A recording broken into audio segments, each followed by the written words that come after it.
Hey everybody, how you guys doing? Mark here, and we are back at the John Muir Hiking and Biking Trail System. This is part of the Southern Kettle Moraine State Park System.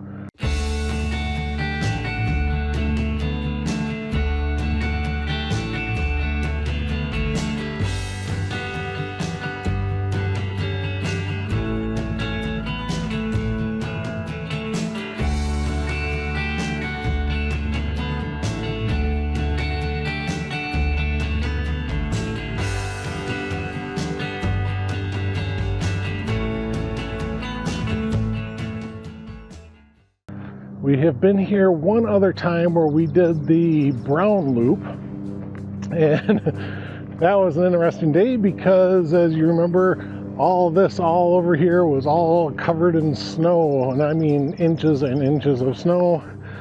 And in fact, it was snowing when we were here. Today is a different day. It's a little breezy. You might hear a little wind noise, but it's nice. It's right around 60 degrees, which to me is like almost the perfect weather. A little overcast and cloudy, not a whole lot of sun, but that's also what makes it a little more comfortable, is that I don't have to deal with sun beating down on me. Today though, we are going to hike the White Loop. When I was researching the loop, or researching the park to find out what the distance for this loop is, I was getting two different numbers, and I don't know which one's which, which one's correct. I got a number of 4.25 miles, so 4.25 miles, and 3.2 miles. So it was kind of depending. All right, so this intersection here that I'm at, we are going to go straight, as you can see right there on the post, but we could go this direction if we were doing the purple, green, or blue loops. But as you can see on the post, we will be doing the white loop, so we follow the white arrows. So what I was seeing on the Wisconsin DNR, Department of Natural Resources, on their webpage, when you look at state hiking trails for the Southern Kettle Moraine State Park System, it has on the web page 4.25 miles. However, they have a link on that page to a park map. On that map has, I believe it was 3.2. I could be a little bit wrong on that. I'll edit it if I need to, so I'll put it down at the bottom of the screen here. But we are going to come out here and see what the trail has now that all the snow is gone and it's nice and warm out today. It has been quite hard to get out and do hikes right now because this is our rainy season. I was looking at the forecast for the next couple of weeks, and literally every day has at least a 25% chance of rain. But then of course, as the days draw nearer, the forecast changes, and then I can get a more accurate reading of what's going to happen and whatnot. All right, as you know, these intersections, these are for the emergency vehicles. So if someone's out and they hurt themselves, the emergency vehicles can get through the park faster. So we kind of ignore those. Oh, and I think one more thing I'll throw in here is that they do give the trails a bit of a difficulty rating, and this one is an intermediate difficulty. Now, I don't know the exact wording and terminologies of what their different ratings are. I haven't looked that far into it, but I'm sure there's maybe beginner and then intermediate, followed by advanced, and then maybe pro or something like that, or extreme or something. So what is new in your guys' life? What's been going on? Jen and I have been talking, and I should say I've been talking with Jen. But we are thinking about making a large purchase, and we have yet to decide what we're going to do. I have thrown two things into the open forum between the two of us, and one of those things is a new camper. For those that have been following the channel for a while, you know that we sold our pop-up camper shortly after the last time we used it. And we kind of had the mindset of, you know, we'll buy something when it's time, you know. We all like to camp, you know, Jen and I, we like to camp, and we enjoyed our pop-up camper that we had. But it was getting to be a pain to be pop-up. So we have kind of decided we want to do more of a rigid side camper. Yeah, I mean, that's all we really know about it. We've already been looking at a few models and floor plans and, you know, kind of see what we like and what we don't like. But that's about as far as it's gone. The other idea that I threw out towards her is I wouldn't mind getting a full-dressed bagger style motorcycle. That could be anything from, you know, like a Electroglide Ultra or the Kawasaki Vulcan Voyager, or yeah, just anything like that, you know, just the full dress bagger, you know, with hard bags on the sides, a trunk, a big wind cutting fairing on the front. But again, we are just talking about it right now, so we don't know what we're going to do. Of course, I'll keep you guys informed when I figure it out.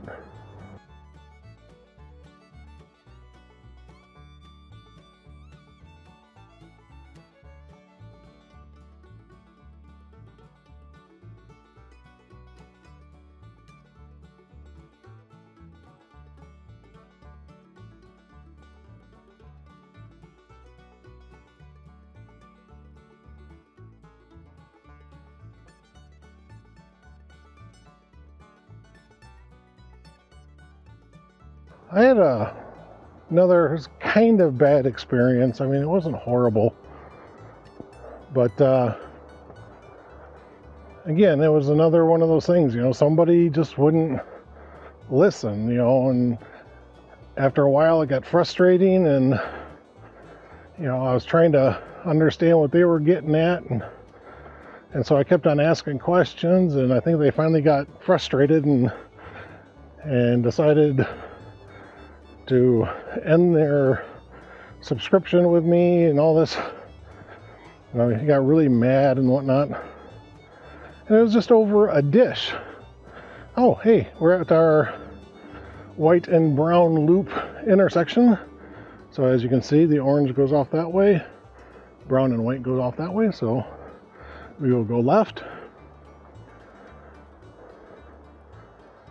But anyway, what happened was, the guy, he was actually from Germany. I love talking to international subscribers. I think it's great. But he was contacting me about my German pancakes recipe that I put up, gosh, probably something like 5-6 years ago. Maybe even longer. And he made a comment saying that those are not true German pancakes. Oh, okay. You know, I never said that they were true German pancakes. I'm just going by what I've known them as and what other chefs have known them as. You know, he goes, well, I just think you need to understand the history of the dishes you're making and stuff, and that those are not German pancakes. It's like, well, okay, well, here's the history of what I'm calling German pancakes. I didn't name the dish. You know, the German pancake name was what was on the recipe when I got it. So, but I told him the history of how this dish got its name. And again, he replied, well, that's not a true German pancake. You know, a true German pancake is cooked on the cooktop, not in the oven. And the batter is very thin.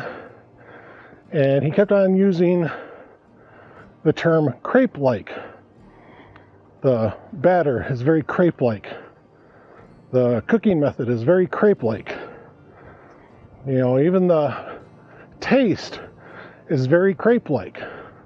And I'm sitting there listening to him and trying to figure out exactly what he's talking about.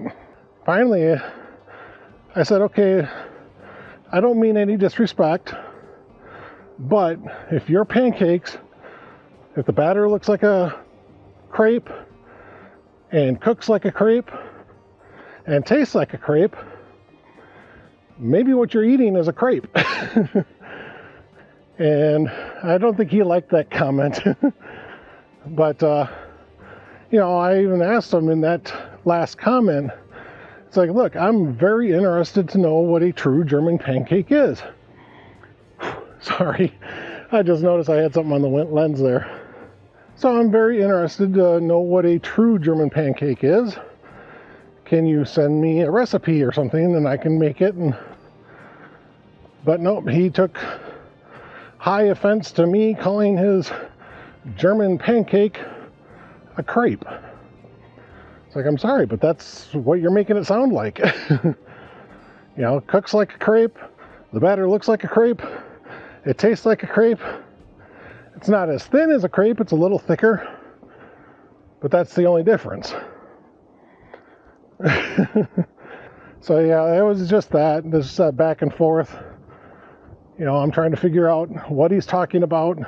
He's just, you know, getting madder and madder. It's like, I'm not trying to make you mad. I'm trying to get some information from you, and you're not giving it to me. It was also quite funny that he ended the communication with the term, and I quote, over and out. Like he's talking on a radio or a CB or something. You know, and after he made that over and out comment, I asked him another question. He goes, what part of over and out don't you understand? It's like, well, I didn't grow up in World War II, so I don't know. It's like, who the hell uses the term over and out anymore?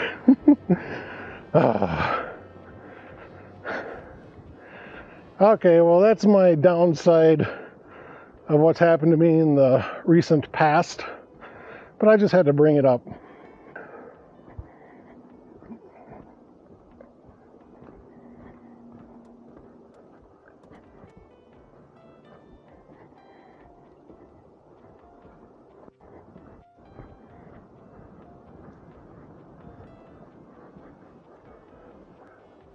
I wanted to show a little modification I made to my 360 camera's tripod base, and that is this.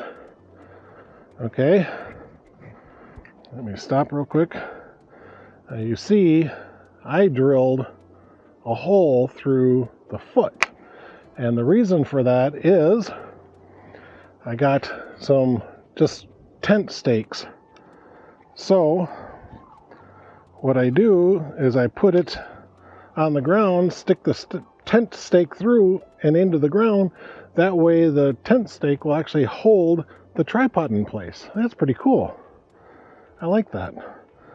It's probably a little bit longer than what I would really need, but it should keep my camera from tipping over. You know, if I place it down and do a walk-by shot, I think that would be very helpful, and to keep my camera standing up instead of falling over with the very slightest wind or ground variance, you know, the little dip in the ground or something like that can easily throw it off and tip it over. So yeah, I thought the little holes in my tripod was a good idea. bicyclist. Hey, how's it going? At least he's doing it right. He went the right way around the track. It is actually opposite of what the Emma Carlin trail system is. So here, hikers, when you start your trail, you'll actually stay to the right, and bicyclists will go left. Whereas over at Emma Carlin, the hikers go left at the beginning of the trail by the parking lot, and the bicyclists will go to the right. So yeah, at least he was doing it the right way. I think last time I was here, I was just getting to the end of the trail, and I actually came across hikers that were going the wrong way. Now, most bicyclists aren't going to be here when there's like 4 or 5 inches of snow on the ground, but you never know. They do not close the trails for bicyclists in the wintertime unless it gets really wet and icy and stuff like that, making it treacherous. Then they'll close the path for bicyclists.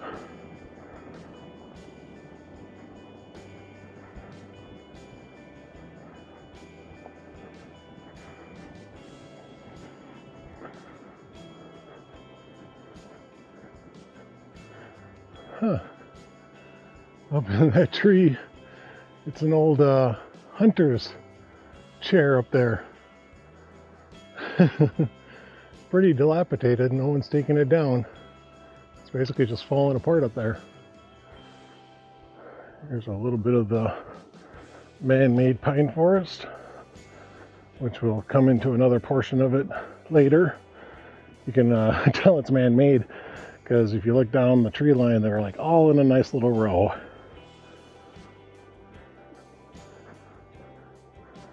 It's like going by a cornfield.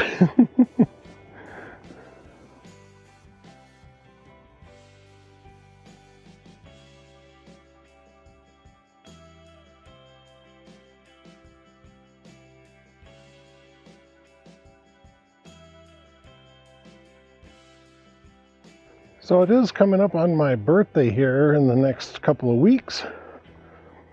And truthfully, I don't know if we're going to do anything special for it or not. I know Jen asked me if there's anything I wanted to do, but truthfully, I don't know. I mean, yeah, I would like to do something. I just don't know what it is. So more than likely, we'll probably just find a restaurant or do something as part of my birthday celebration. I turned 51 this year, so, you know, it's not as big as last year when I turned 50. But, yeah, we'll manage to do something, just don't know what. All right, so there's the brown and purple loop that's going off to the right here. Now this here, though, this is the white loop. There is no other color associated to this portion of the trail. As you can see by the sign right there, it's just white. So the only time we will see this is during the white loop segment.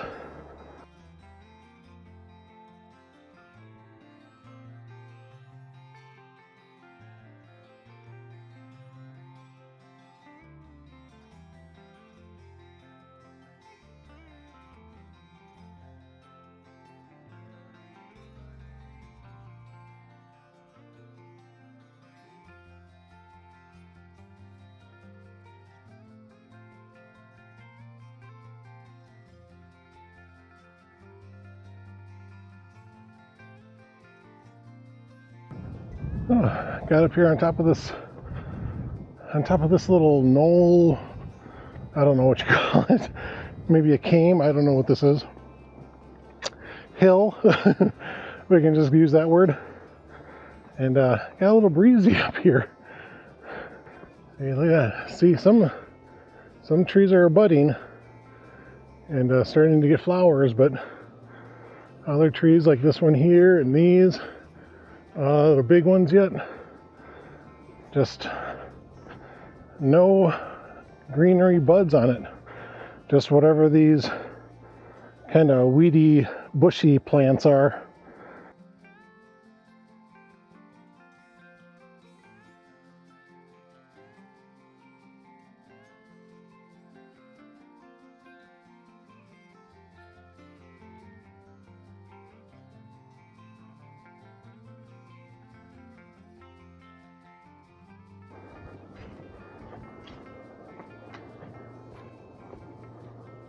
Oh, fallen log. No problem.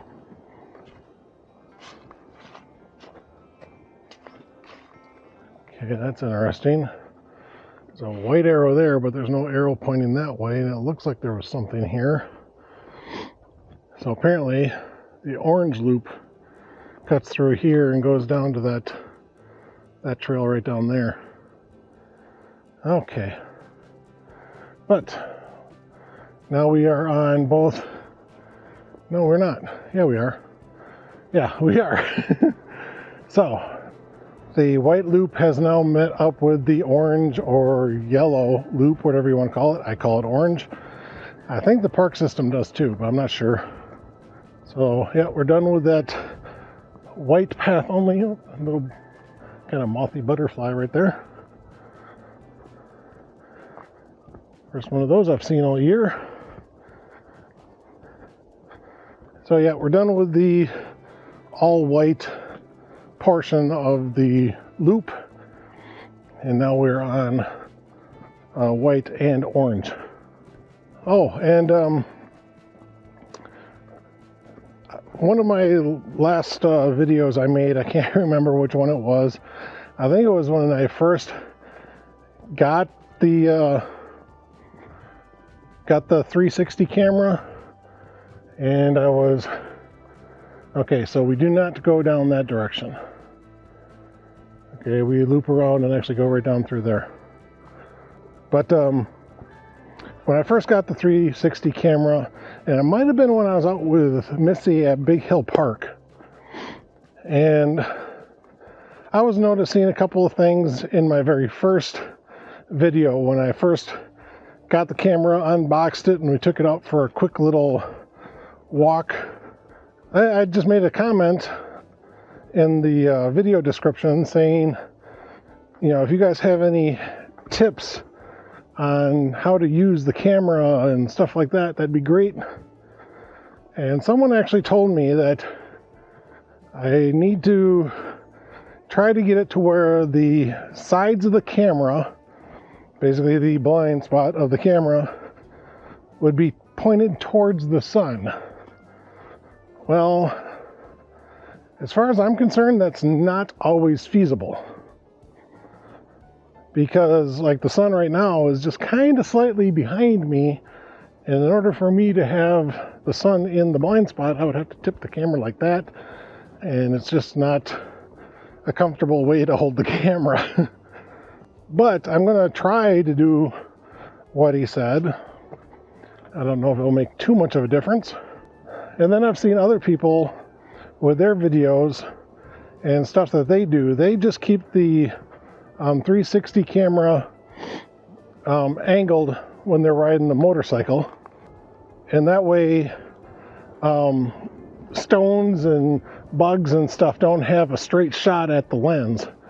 So you actually kind of lay the camera down a little bit, or if it's off to the side, you know, it's not like this, you kind of just angle it a little bit, and that helps protect the lens from rocks, road debris, bugs, stuff of that nature.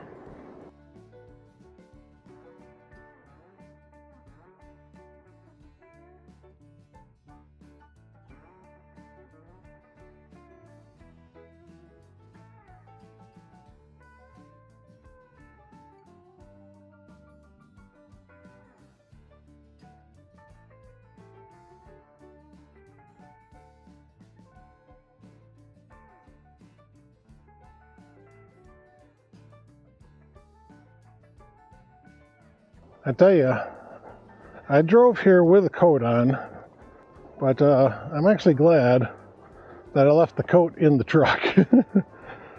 Actually in Jen's car. It's just a wee bit warm. I'm starting to sweat just a little bit just by wearing this hat. Ooh, that's kind of a cool fallen tree there, isn't it? That's really neat.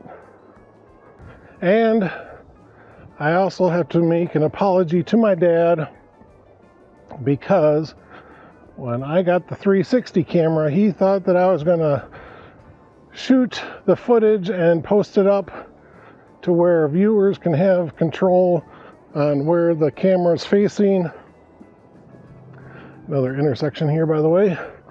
Looks like the blue and green loop are coming down from that direction and meeting up here. So now we are on white, orange, green, and blue. But he kept on going on and on about how a guy got a 360 camera, and he posts his videos up in a way to where the viewer can control the camera's angle and they can spin it around and look at whatever they want.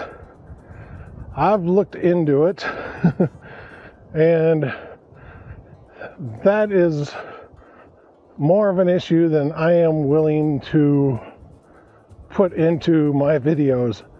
You know, it's running it through a completely different program then, and you gotta download another app and doing, you know, like 3 more steps, and I just really don't want that.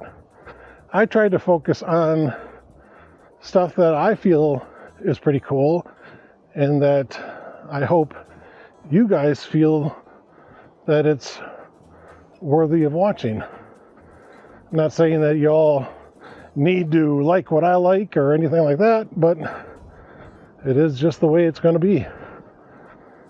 Ow.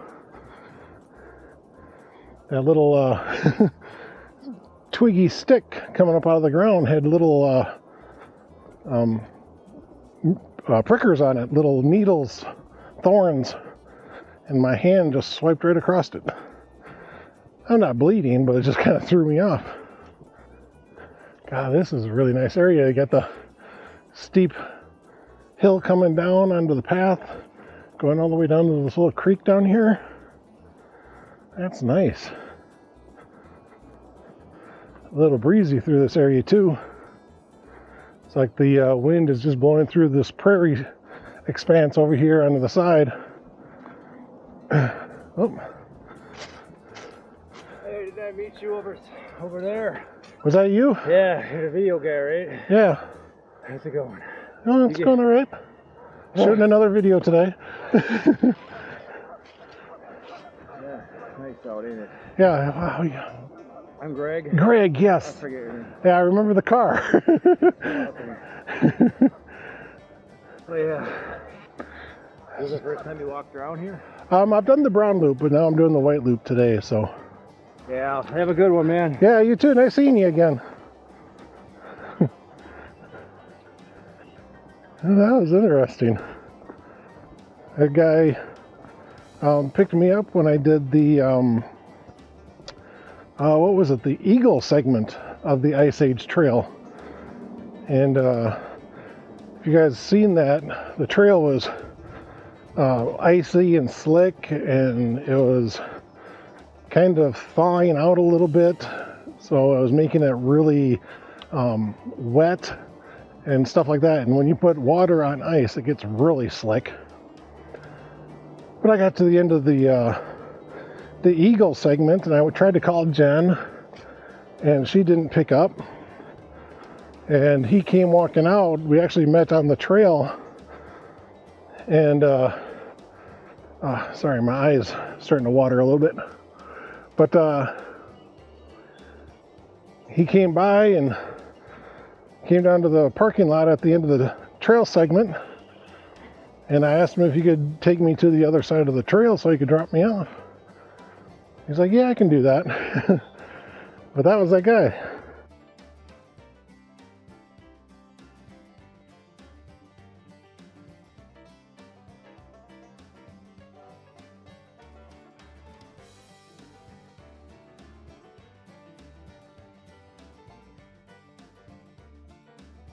So I know I'm a good ways into this trail, but I do want to do a little more of a introduction of myself and my channel.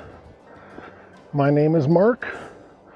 My YouTube channel is Chef Hiker Biker, because that is the 3 areas that I center my channel around: cooking, hiking, and motorcycles. I am not necessarily a how-to channel. I am not a review channel. I am a let's explore this channel. So yeah, basically my whole channel, whether it be food related or hiking related or motorcycle related, is just to encourage you to get out and explore and try new things. That's a cool tree. Wow. That is something.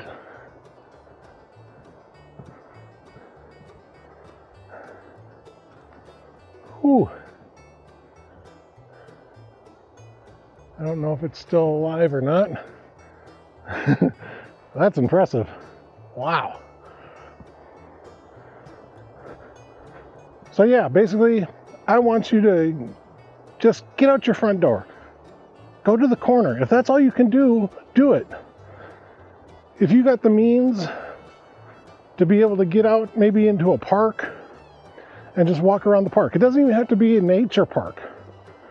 Go down to a local playground park and just walk around the playground. You know, I want you guys to try to get out.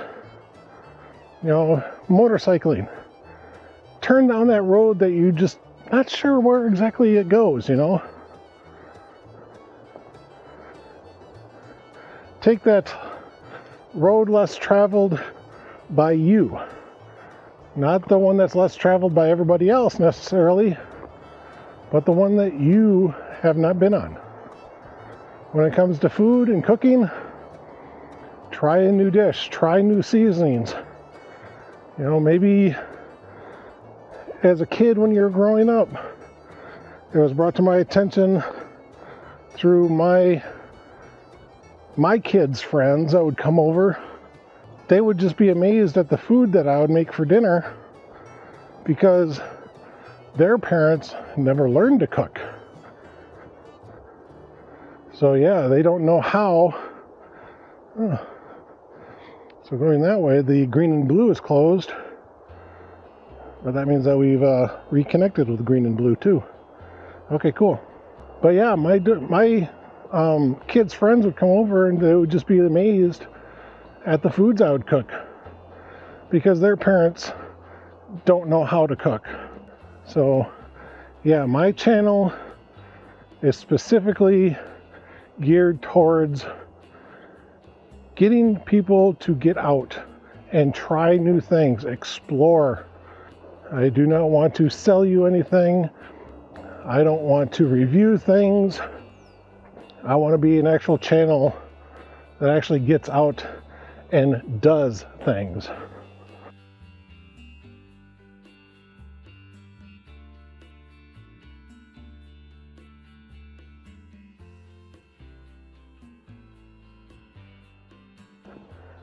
Those are vultures flying up there.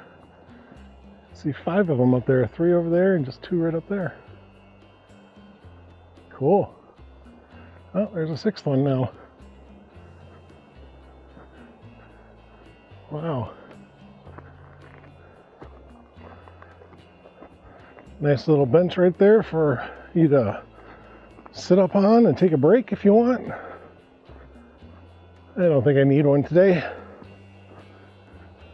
A little swampy and marshy out there. You can see the algae covered water out there.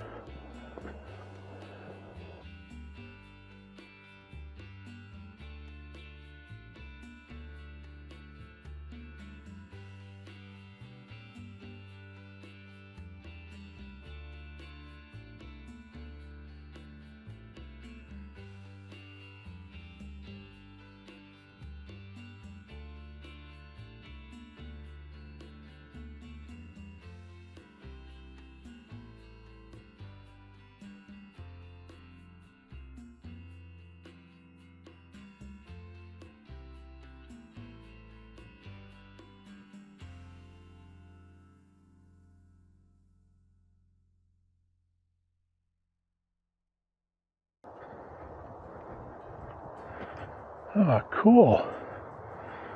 This is a kettle, guys. There's a depression in the earth. There's no water flow that would have created that. So yeah, that is a kettle. Part of the reason why this state park has its name of Kettle Moraine. I remember seeing these when I was here last time. But up on this little pine tree here, there's some Christmas decorations. Again, I don't know what the purpose of that is for.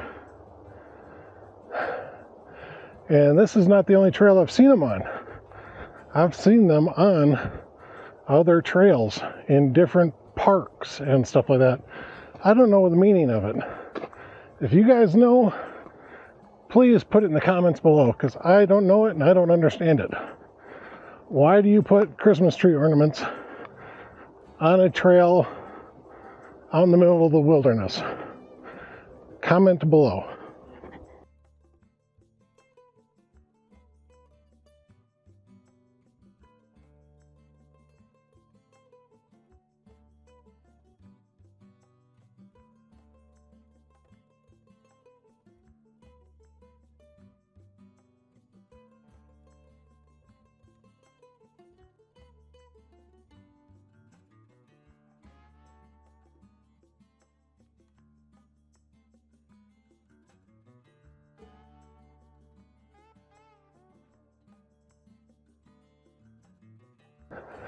All right, I think I'm getting closer and closer to the end. I'm not sure exactly how close yet, but I think I'm getting there.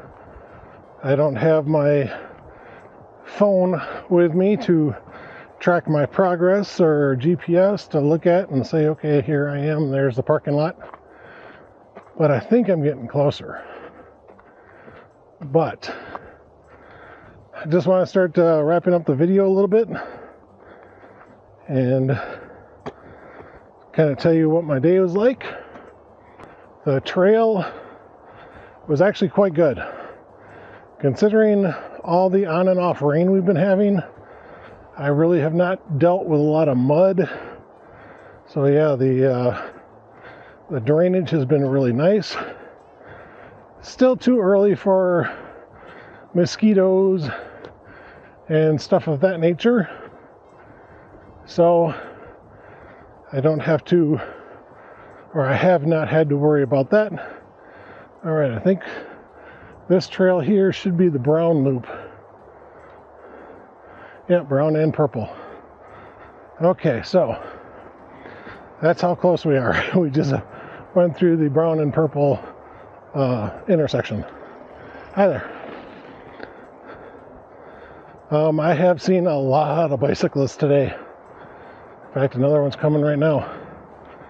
So, the popularity of this trail is very high. Hello. Now, I'm here in the middle of the week at about, well, it's got to be coming up on 1 o'clock by now. And I am seeing a lot of people even in the middle of the week. So the popularity was high, especially after the white loop reconnected with the orange. When I was on the brown and white and then just the white, it wasn't that bad. Terrain wise, I got winded in a few spots. There were some good sized hills that I had to traverse. Some roots, some rocks, but not horrible. I would definitely put this in the intermediate category. I really think that that's a fair assessment.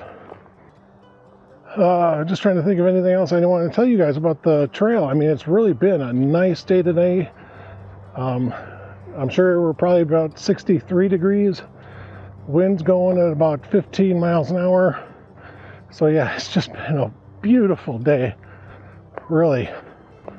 Oh, yep, I can actually see through the trees. I can start seeing the parking lot. So we are just about done. I want to thank you. I want to thank you all for watching my video. I hope you enjoyed it. I hope I inspired you. Hi. I hope I inspired you just to get out and explore go someplace you haven't been, or go somewhere you've visited frequently. But instead of driving, maybe you can walk. You know, walk to the grocery store, walk to the corner market. Just get outside and explore. That's all I'm really wanting you guys to do. That's all my channel's here for, is just to encourage you guys to get out your front door and go for a walk, go for a ride, expand your palate, eat something different. All right, well, this is Mark. Hello. This is Mark saying thanks again for watching, and I'll see you guys on the road. Bye.